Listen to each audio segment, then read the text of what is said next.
Donc on va commencer par celui-là. Déjà, je vais baisser l'opacité. À tout prix placé avec des formes simples. Merci, Petit. Alors, voilà.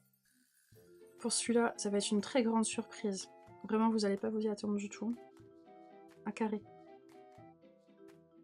Oh! Un carré pour la boule à côté. On va partir sur un ovale. Alors, je l'ai faite un peu penchée. Et il y a une raison très simple à ça. C'est que comme elle est posée devant le paquet cadeau, et qu'elle est un peu pointue ici, là, comme ça, je peux pas la mettre droite. Elle tiendrait pas debout. C'est pas crédible du tout. Donc si on prend en compte sa forme et la façon dont elle est dessinée, clairement, elle va pencher sur le côté, quelle que soit la surface sur laquelle elle est posée. Donc voilà. Après, je sais que je parle de crédibilité, alors que d'un côté, je vous explique qu'il faut que la boule de Noël soit penchée, parce qu'elle est déséquilibrée par rapport à sa pointe et qu'elle peut pas tenir debout. Mais à gauche, j'ai fait un petit bonhomme en biscuit qui tient debout tout seul. Mais c'est pas grave, hein. Voilà. Et pour le petit bonhomme, comme ce qu'on avait vu il y a 15 jours, en fait, j'ai dessiné de la même façon. Un rond pour le visage. Vous pouvez simplifier en faisant un rectangle pour le corps. Et même chose pour les bras, qui partent de chaque côté comme ça. Vraiment, il n'y a rien de plus bête que ça. J'ai oublié le couvercle du cadeau, mais franchement, c'est un rectangle plat au-dessus. Et il n'y a pas besoin de préplacer le nœud, on va l'ajouter après, c'est vraiment pas un souci. Et après, il y a des petites choses devant, j'ai rajouté des petits chocolats. Et là, vraiment, je suis même pas sûre que ce soit nécessaire. J'ai mis des toutes petites feuilles de gui ou de houx, je sais plus. Et derrière, là, c'est pas la peine de les préplacer non plus, mais j'ai mis un peu de végétation, j'ai mis des branches de sapin, et pareil, j'ai mis du houx, parce que c'est très Noël, donc il fallait absolument que je mette du houx. Voilà. Alors, maintenant qu'on a préplacé les éléments, il n'y en a pas beaucoup, mais c'est nécessaire quand même, on peut venir dans le détail. Hop. Dessiner nos éléments. Je sais, vous inquiète. Et donc là, pour le petit biscuit, on peut vraiment reprendre la forme ronde de la tête. Hop. Sauf que quand comme il est en un seul bloc, on va pas faire le rond dans sa totalité, on va s'arrêter à peu près au niveau des épaules. Et on va venir tout de suite mettre les petits bras qui sont franchement à la perpendiculaire du buste. C'est pour ça que c'est pas compliqué, les petits biscuits, franchement. On va longer le rectangle, et on va venir faire des petites papates. En fait, à chaque fois, c'est comme des petites saucisses. Vous connaissez les saucisses knacky? Et ben voilà, c'est comme ça qu'on fait des petits bonhommes en pain d'épices. Il s'appelait Petit Biscuit. C'est ça. C'est ça. Et après, j'ai rajouté des petits détails. Alors, en fonction, j'ai cherché sur internet. On peut trouver des petites décos différentes pour les petits biscuits. Moi, j'ai opté pour le simple, c'est-à-dire des petits boutons en forme de rond, un petit nœud papillon, hop, des gros yeux, la bouche entre deux. Encore saucisse, toujours saucisse. Toujours. Et j'ai voulu ajouter un petit peu de... C'est du glaçage, c'est ça? Je crois ça s'appelle. Hop, des petits détails sur les côtés. Et la même chose au niveau des jambes. Vous faites des espèces de vagues comme ça. Et là, le petit biscuit, il est fini.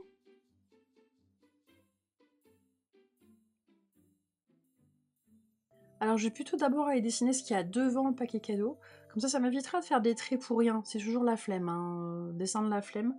Ça m'évitera du travail pour rien derrière, parce que ce sera en partie caché. Donc, je vais travailler sur la boule de neige. Et comme on a déjà fait l'arrondi tout à l'heure, on a fait l'ellipse ici. On n'a vraiment qu'à reprendre la forme, juste en ajoutant une pointe, si vous ne l'avez pas déjà fait tout à l'heure.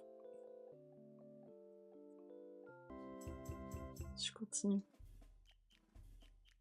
Alors c'est ce que je disais tout à l'heure, comme on a déjà fait l'ovale, on a juste à suivre les contours. C'est l'heure de la page pub. Regardez cette girafette, ce poil brillant, ce regard vif.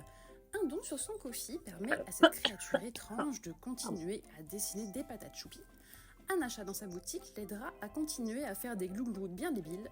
Oui. Un sub lui permettra peut-être de s'acheter de la mémoire. On peut Non. rêver. Bref, elle prend tout, hein. Non, non, désolé de quoi, il n'y a pas de souci, petite, t'inquiète. Pour la tâche... Désolée, je tousse beaucoup ou pas. Pour la tâche, si c'est plus simple pour vous, vous pouvez Hey, simplement tu aimes mon faire un travail rectangle et ou mon au-dessus. contenu, mes cours de dessin ou juste ma bouille d'amour. Si tu le souhaites, tu peux m'aider à vivre de mon art en faisant un don sur mon Ko-fi, qui est aussi la plateforme qui héberge ma boutique en ligne. Tape !shop pour avoir le lien direct. Merci beaucoup. C'est trop tentant. T'excuses pas quand tu tousses. Si, la politesse. La politesse. Si c'est plus facile pour vous de faire un rectangle, une fois que c'est fait, vous pouvez simplement faire l'arrondi ici et venir gommer après. Merde, c'est pas le bon outil. Voilà. J'avais pas fait d'attache, je crois, mais on peut tout à fait faire une petite attache. C'est pas gênant. Et après, on va commencer à venir ajouter des petites décos. Alors moi, j'ai opté pour la solution de simplicité, c'est-à-dire que j'ai pas fait des... A priori, je peux me tromper. A priori, j'ai pas fait des décos sur cette boule qui sont trop compliquées, dans le sens où j'ai fait un arrondi ici, même arrondi au-dessus, et après je suis simplement... Alors, j'essaie d'expliquer, ça me paraît pas compliqué, mais peut-être que je me trompe. Hein. Je pars de la pointe ici, je remonte, du coup ça fait que j'ai un trait qui est droit, et par contre, plus on va aller vers les bords, plus ça va être arrondi. Si ça peut vous aider, ce que vous pouvez faire, c'est ici, faire l'arrondi qui est le même que les bords de la boule, et aller à peu près au milieu, et faire... Voilà, pas tout à fait droit, mais pas tout à fait arrondi. Et je sais pas si ce que je vous raconte c'est suffisamment clair. Si ça allait pas, vous me le dites. Et après, faire la même chose de l'autre côté. On va se servir du bord de la boule ici pour faire le même arrondi. Et après, on va aller à peu près au milieu. On va pas faire un trait droit. On va pas faire un trait arrondi comme ça. On va faire l'entre-deux. Pour toi, c'est bon et petit. Franchement, je pense que c'est pas très compliqué. Après, si vous voulez, vous pouvez encore faire les traits intermédiaires. Comme vous le sentez. Et au-dessus, je vais faire comme avec les... comme en maternelle. Faites des petits points, tout simplement. Hop. Voilà. Et une fois que vous êtes là, moi j'avais rajouté juste des petites formes comme ça. En fait, il n'y a pas besoin de faire des trucs hyper compliqués. C'est l'accumulation de petites formes comme ça, simples, qui font que la déco sur votre boule de Noël, elle peut être vachement sympa. Téléphone, je reviens. Il n'y a pas de souci, Poésie, ça marche. Et pareil, je voulais pas quelque chose de trop chargé pour le bas de la boule de Noël parce que je garde en tête que derrière, il y a encore toute la déco sur le papier cadeau, il y a encore des éléments de décor qui sont de chaque côté, et qu'il faut pas que le regard soit trop attiré par un élément en particulier. Quand on fait une compo comme ça, ce qui est bien à essayer de faire, sauf si on veut absolument justement attirer le regard, faire un élément en particulier, là c'est pas le cas, essayez de pas charger visuellement un élément plus qu'un autre. Ce qui permet justement voilà, d'avoir une lisibilité et quelque chose de relativement aéré, et on va pas se focaliser sur un élément en particulier. Et une fois qu'on en est là, j'ai rajouté vraiment des tout petits éléments qui payent pas de mine, mais qui viennent voilà, décorer un petit peu. Après, si vous voulez, pour faire la même chose au-dessus ici, hop, mais sans nécessairement ajouter les petits ovales. J'aime bien tes explications. Ah, c'est gentil, Zazoup. Parce que comme je disais, là, pour le coup, sur ce cours-là, j'ai rien préparé. C'est du freestyle total. D'ailleurs, je me rends compte que ma boule, elle est pas très symétrique. Elle est pas très symétrique. Pour le cadeau, en fonction de la taille de votre dessin, si vous ressentez le besoin d'utiliser une règle, vous le faites. Parce que c'est un des trucs qui est chiant quand on dessine.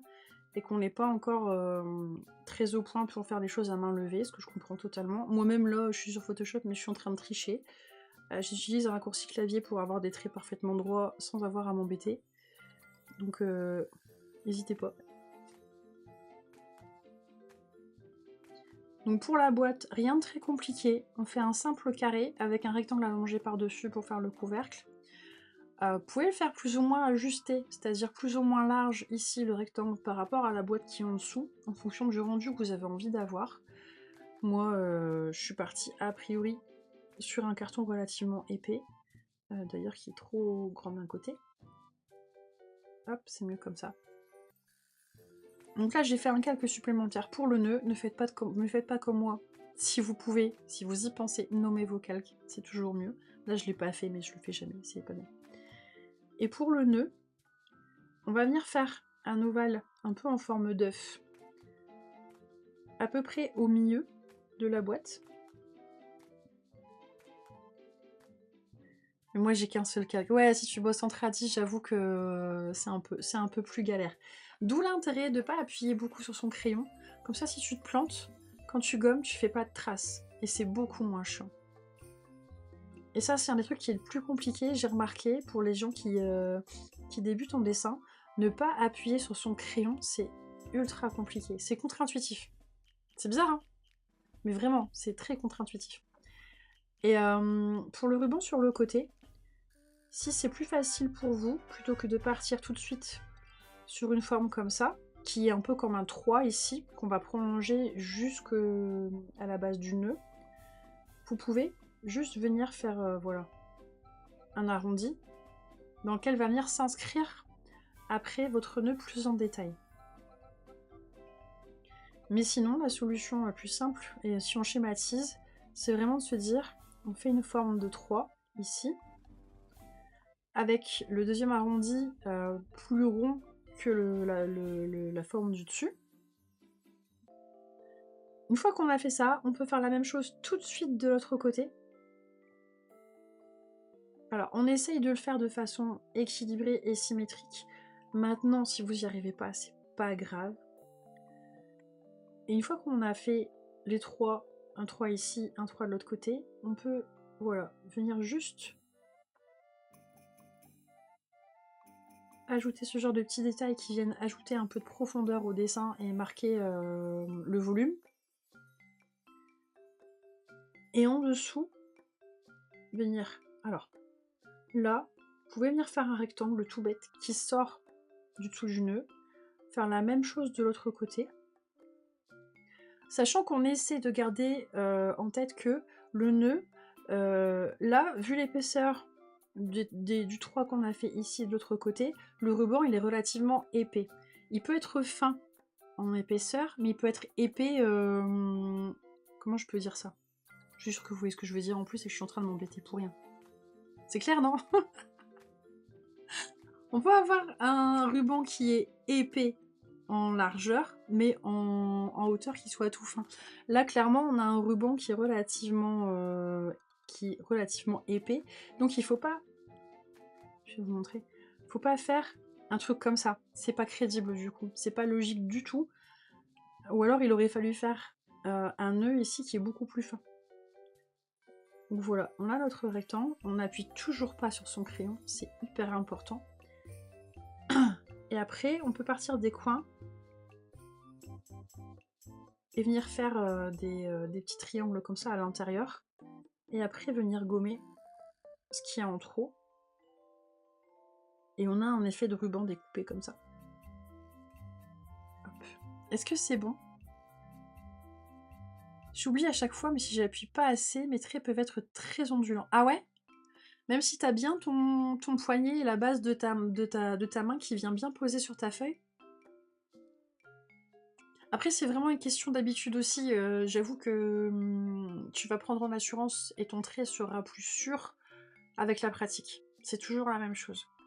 Donc après, tu peux appuyer un peu. Faut pas appuyer au point que ton trait, une fois que tu essaies de le gommer, fasse un gros sillon dans ta feuille parce que t'as appuyé trop fort. C'est ça le truc. Je suis très instable, c'est déjà le cas quand j'écris. D'accord. Est-ce que tu es trop instable parce que tu prends peut-être trop le temps? Tu vois peut-être que ton mouvement quand tu dessines, il est trop lent, du coup ta main elle a peut-être le temps de trembler un petit peu. J'essaie de trouver des solutions et des raisons pour lesquelles ta main elle tremble un peu. Soit c'est parce que ton trait il est un peu trop long, tu vois, comme ça. Et le fait d'aller un peu plus vite, ta main elle a moins le temps de trembler. Alors ça demande plus d'assurance dans ton dessin et donc plus de pratique, mais c'est peut-être aussi pour ça que ton trait il est un peu tremblotant. Donc je rezoome un petit peu. Et là, je pense que vous voyez à l'écran, j'ai pas fait dans le compliqué. J'ai simplement, plutôt que de faire des traits horizontaux ou verticaux, je suis partie carrément en diagonale. Mais à chaque fois, c'est des traits qui sont parallèles. Donc là, je triche encore une fois, hein, je vous le dis honnêtement. Pour ceux qui travaillent sur Photoshop, l'astuce, j'ai trouvé il y a pas très longtemps en plus, c'est totalement con. Si vous voulez faire des traits qui sont droits, quelle que soit la direction que vous prenez, vous utilisez votre outil, le pinceau, comme d'habitude, donc crayon, n'importe quoi. Et vous faites un point en maintenant la touche majuscule enfoncée, et les points suivants, vous les faites aussi à chaque fois en gardant la touche majuscule enfoncée à chaque fois. Et vous aurez des traits parfaitement droits, quelle que soit la direction que vous prenez. C'est super pratique. Donc là, on essaie de faire des traits parallèles. Si après c'est trop pénible pour vous, parce que vous êtes en tradi, que vos traits sont pas parallèles du tout, que c'est frustrant pour vous, vous pouvez faire la même chose simplement avec des traits horizontaux. Vous embêtez pas. Ou alors vous prenez le temps en décalant votre feuille sur le côté. Une fois que vous avez fait un premier trait qui part bien en diagonale, qui est droit, vous pouvez utiliser votre règle aussi, hein, tout à fait, enfin totalement, il n'y a aucun souci. N'hésitez pas à prendre votre feuille et à la décaler un peu sur le côté, à la pivoter un peu, pour que votre trait il soit plus facile à faire, soit de façon verticale, soit de façon horizontale. Faut pas hésiter à tricher. En gros, le contrat dépend de l'entretien avec RH et le directeur IT, donc j'attends des news de la RH là. D'accord.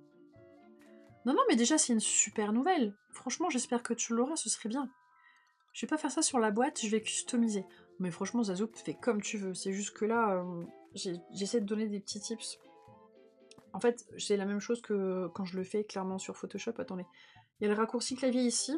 Sur Photoshop, pour tourner sa feuille comme ça, c'est juste la touche R. Vous appuyez sur la touche R, vous pouvez voilà, modifier votre fichier comme vous voulez, vous lâchez et vous pouvez dessiner. Donc là, moi, ça me permet ici d'avoir, voilà, c'est ce que je disais, hein, mes traits qui sont maintenant à l'horizontale, et je peux venir travailler beaucoup plus facilement sur mes motifs et les répéter plus facilement.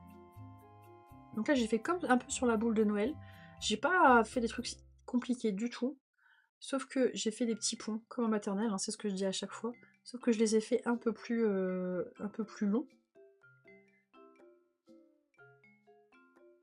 Mais même quand on fait des motifs comme ça sur les papiers cadeaux, notamment pour Noël, on peut faire des formes symétriques qui sont très semblables dans la répétition, mais jouer sur les différences de couleurs. Donc soit on peut partir par exemple sur un fond foncé, genre du bleu marine ou un truc comme ça, et ajouter par au-dessus des couleurs qui sont vachement peps, du fuchsia, du vert, du jaune, des trucs comme ça. Soit on joue avec la roue chromatique, et à ce moment-là, soit on prend des couleurs complémentaires, soit on prend on va chercher des camailleux. Ça, en vrai, il y a tellement de possibilités, surtout en période de Noël, parce que c'est là où vraiment on peut s'éclater avec les couleurs. Héros et Poetti, comment ça s'est passé? Est-ce que tu as eu des bonnes nouvelles? Une fois que j'ai fait ça, simplement, je vais mettre un trait vertical à chaque fois. Ce qui me permettra, si je veux le mettre en couleur, d'avoir des couleurs très différentes, que je peux varier à chaque répétition de motif ou que je peux garder strictement identique. C'est vraiment à vous de voir. Et je fais la même chose au-dessus. Donc soit je peux commencer par les petits ponts les plus courts.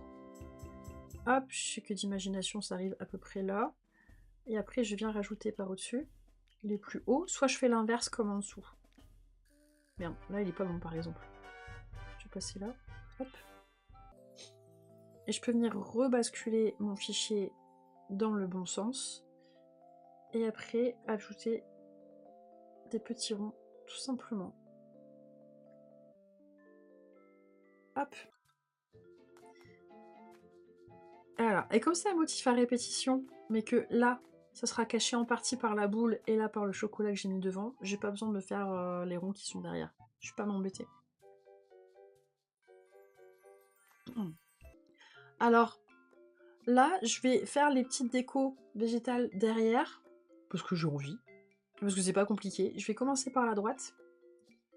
Alors, j'ai fait une branche de sapin. Là, normalement, hyper simple. Toujours en appuyant pas sur votre crayon, parce qu'on a déjà fait le petit bonhomme devant. Et qu'il faut pas oublier qu'il y a le cadeau qui vient cacher en partie la branche. Ici, alors si c'est pas droit, c'est pas grave, parce que d'une, c'est un élément naturel, donc par définition, il est pas régulier. On va venir faire une sorte de petit bâton ici. Et de chaque côté, on va venir, de façon légèrement arrondie, ajouter, hop, des petites aiguilles de sapin comme ça, qui seront en partie cachées à partir de là, parce que ça passe derrière la boîte. Alors, là, je rappelle que c'est un dessin qui est stylisé, qui est simplifié, donc il n'est pas réaliste. Parce que normalement, sur une branche de sapin, on est d'accord que les aiguilles, elles partent dans tous les sens et pas juste de chaque côté de la structure principale de la branche. Mais, comme justement, on n'est pas dans du réalisme et qu'on est dans la simplification et que le but, c'est qu'on comprenne ce qu'on a dessiné, pas que ce soit hyper réaliste, sauf si on veut faire dans l'hyper réalisme, et clairement, ce cours de dessin, il n'est pas fait pour vous. Mais là, c'est largement suffisant. Et reviens au Flora. Ah bon. Et j'ai fait la même chose de l'autre côté, sauf que devant, j'ai ajouté des petites feuilles de houx et les petits fruits rouges qu'il y a sur les petites branches de houx. Alors, de deux choses l'une.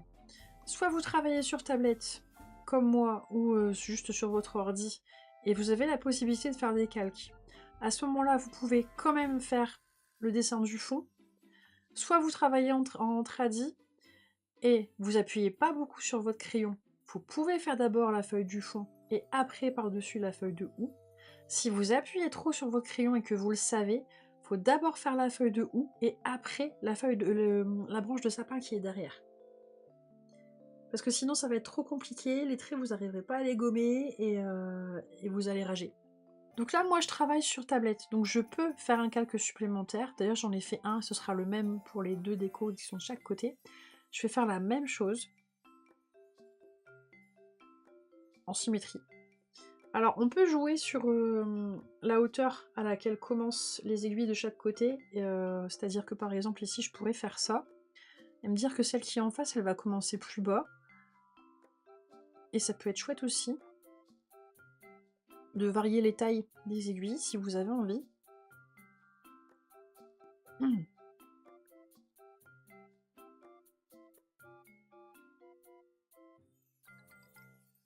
Hop. Ici. Comme je travaille sur tablette, je peux venir jouer sur l'opacité de mon élément, mettre un calque par au-dessus, voire même complètement si ça vous arrange, le masquer, pour avoir accès à ce que vous avez dessiné en dessous si c'est déjà fait. Je zoome un peu. Alors, pour la feuille de houx, de base, je fais la branche. Hop, je prévois par exemple de mettre ici 1, 2, 3, 4 feuilles. Donc, je reviens au houx. Ah, trop. Une fois qu'on a placé la branche et les placements pour les feuilles, alors, je prolonge un petit peu, mais la base de ma feuille, elle est là. Donc, je viens faire plusieurs arrondis comme ça. Après, je viens simplement en symétrie de l'autre côté. Et là, j'ai ma feuille de houx. C'est le même principe à chaque fois. Sauf qu'il faut juste essayer d'être plus ou moins symétrique de chaque côté. Après, vous pouvez jouer sur la taille des feuilles.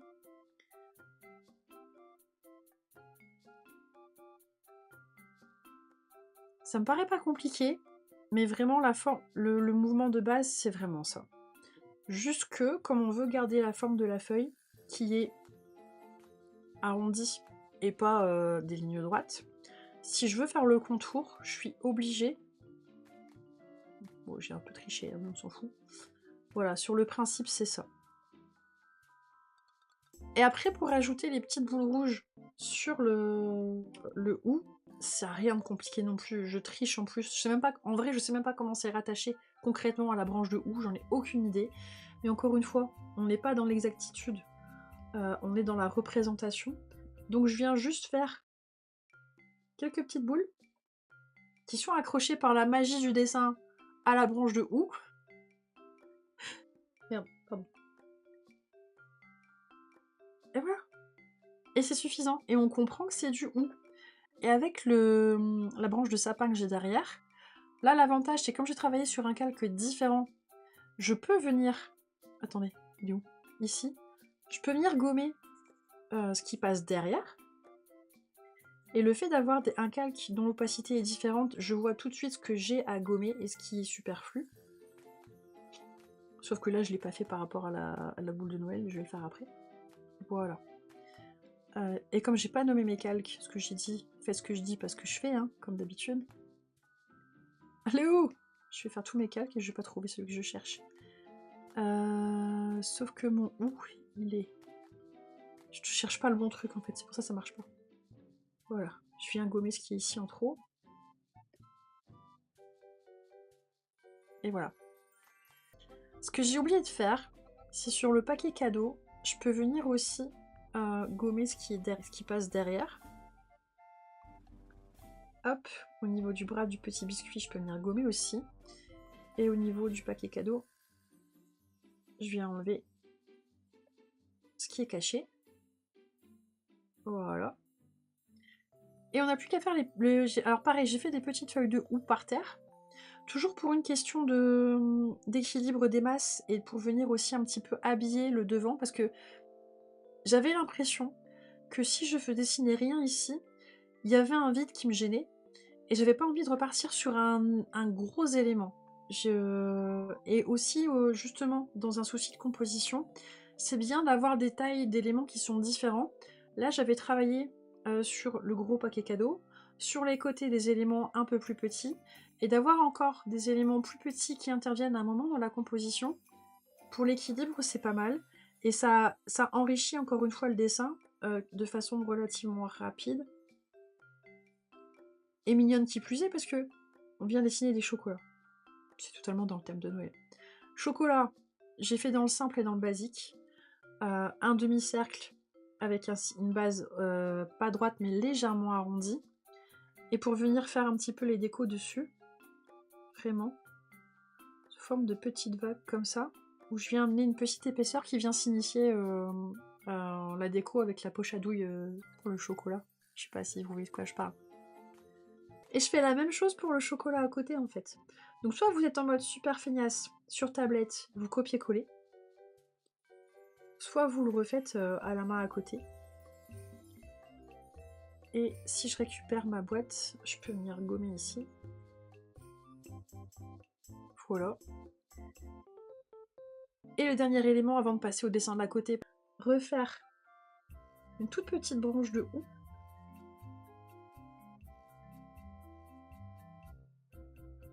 Je suis pas assez allongée. Des petites boboules. Et c'est fini. Hop. Et si j'enlève... Voilà. Normalement, vous devriez arriver à peu près à un résultat comme celui-là. Mais je répète, hein, c'est normal de faire du caca.